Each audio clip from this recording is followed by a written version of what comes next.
On the morning of March 14, 1941, Beatrice Schilling stood on the frozen tarmac at RAF Kenley, watching a hurricane pilot climb into his cockpit for what might be his final mission. She was 32 years old, 6 years at Britain's top aviation research facility, and she carried in her leather satchel a solution to the problem that had been killing her pilots for 11 months. That week alone, the Luftwaffe had dispatched 43 Messerschmitt Bf 109 fighters across the English Channel. British pilots had engaged them in 27 separate dogfights. 14 Hurricanes and 9 Spitfires had fallen from the sky. The pattern was always identical. A British pilot would spot a German fighter, push into a dive to attack, and his engine would simply die. In 1.5 seconds of silence, a Messerschmitt could close 300 yards and open fire. German pilots exploited this weakness deliberately, luring British fighters into diving attacks, knowing their engines would fail. The Royal Air Force was bleeding experienced pilots faster than training schools could replace them. Schilling understood the physics destroying her countrymen. When a Spitfire or Hurricane pushed into a sudden dive, fuel surged to the top of the carburetor's float chamber. The engine starved. German aircraft didn't suffer this problem. Their Daimler-Benz engines used direct fuel injection, no float chamber, no flooding. They could dive, climb, roll, and invert without losing power for a single heartbeat. It gave them a decisive advantage in every engagement, and squadron commanders reported it repeatedly while their pilots died. The engineering teams at Rolls-Royce were designing a proper solution, a complete pressure carburetor that would eliminate the problem entirely. But that redesign wouldn't be ready until 1943, perhaps 1944. The war wouldn't wait. Young men continued climbing into aircraft every morning, knowing their own engines might kill them before German bullets got the chance. Schilling had spent 11 months working on this problem, but that morning at Kenley, she carried something different in her satchel. Not blueprints or calculations, a small brass disc, precisely machined, simple beyond belief. Her team at the Royal Aircraft Establishment had tested it on bench engines for 6 weeks. It worked, but bench tests weren't combat. Combat was 300 miles per hour and negative G-forces strong enough to pin a pilot against his harness. Combat was life or death, decided in 1.5 seconds.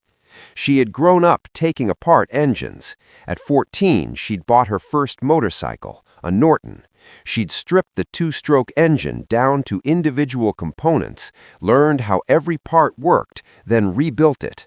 At 25, she'd raced that Norton at 106 miles per hour average speed, fast enough to earn the British Motorcycle Racing Club Gold Star.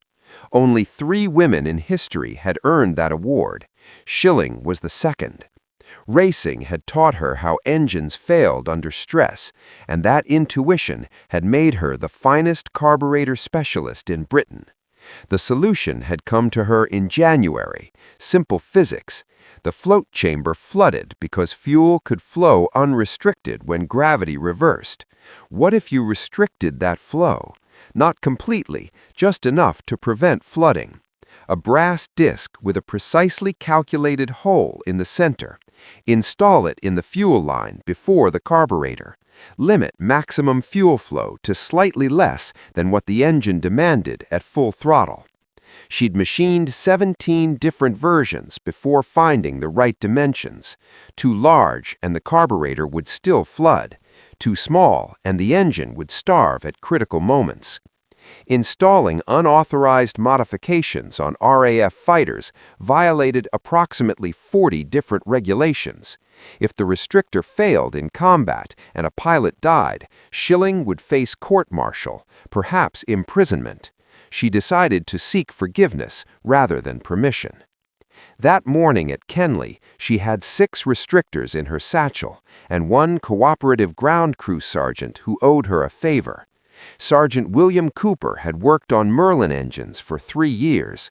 He'd seen 19 pilots die from engine failures. He didn't ask questions when Schilling showed him the brass washer. He simply nodded and reached for his toolkit. The Hurricane sat on the dispersal pad, pilot inside, engine warming up, 20 minutes until takeoff. Cooper disconnected the fuel line between the pump and carburetor. The restrictor slid into place. He welded it with a small butane torch. 60 seconds of work. The modification was invisible unless you knew where to look. Squadron Leader Davies flew with the restrictor. He didn't know it was there. Schilling hadn't told him, hadn't told the squadron commander, hadn't told anyone except Cooper. If the restrictor failed and Davies died, there would be no paper trail, no authorization forms, no testing documentation, just a dead pilot and a brass washer that shouldn't have existed. 40 minutes passed, an hour, radio silence from Davies' section. That could mean anything. No contact with enemy fighters, or contact so intense there was no time to report, or Davies was dead and his Hurricane scattered across a French field.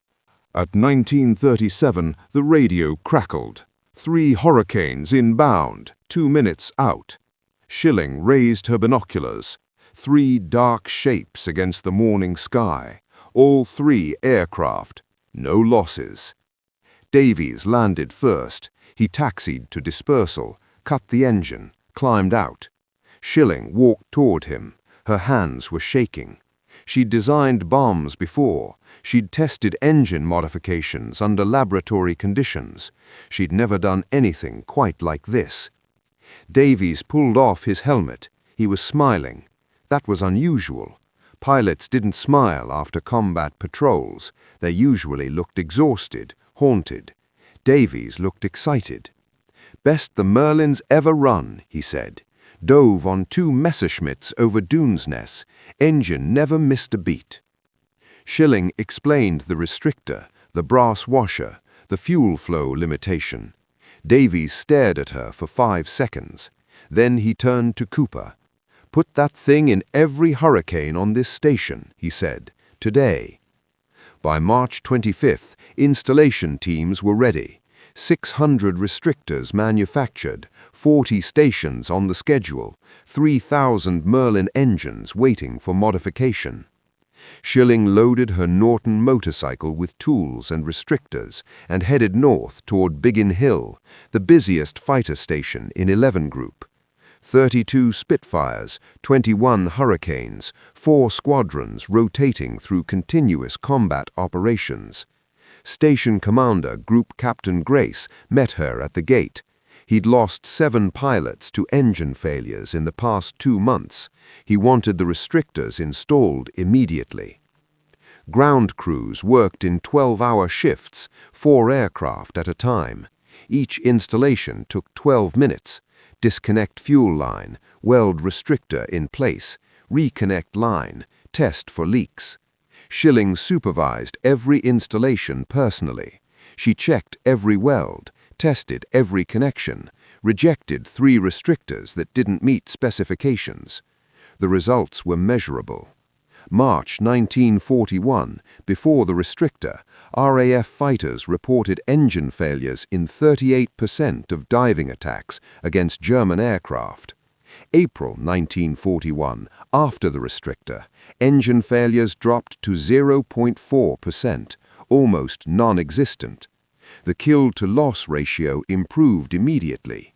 March had been brutal. 47 British fighters lost, 61 German aircraft destroyed, a ratio barely breaking even. April was different. 29 British fighters lost, 94 German aircraft destroyed, a ratio of 3.2 to 1. Pilots started calling it Miss Schilling's Orifice. The nickname came from Sir Stanley Hooker, chief engineer at Rolls-Royce Supercharger Division. It was crude British humor, slightly inappropriate. Schilling didn't mind. She'd spent 6 years working with RAF personnel. She understood how military men dealt with stress. The modification remained in service through 1943. Rolls-Royce finally introduced the pressure carburetor in January 1944, but many aircraft flew with Miss Schilling's orifice until the end of the war. Pilots trusted them. Ground crews knew how to maintain them. If it worked, don't change it. Beatrice Schilling worked at the Royal Aircraft Establishment for 33 years. She received the Order of the British Empire in 1948. She continued solving problems, working on the Blue Streak missile program, researching wet runway braking effects for jet aircraft, even helping design a bobsled for the RAF Olympic team. She died on November 18, 1990, age 81. The brass washer that saved the Royal Air Force became a teaching example in engineering schools worldwide. Simple solution to a complex problem. Immediate implementation under wartime pressure. Measurable, life-saving results. Everything good engineering should achieve.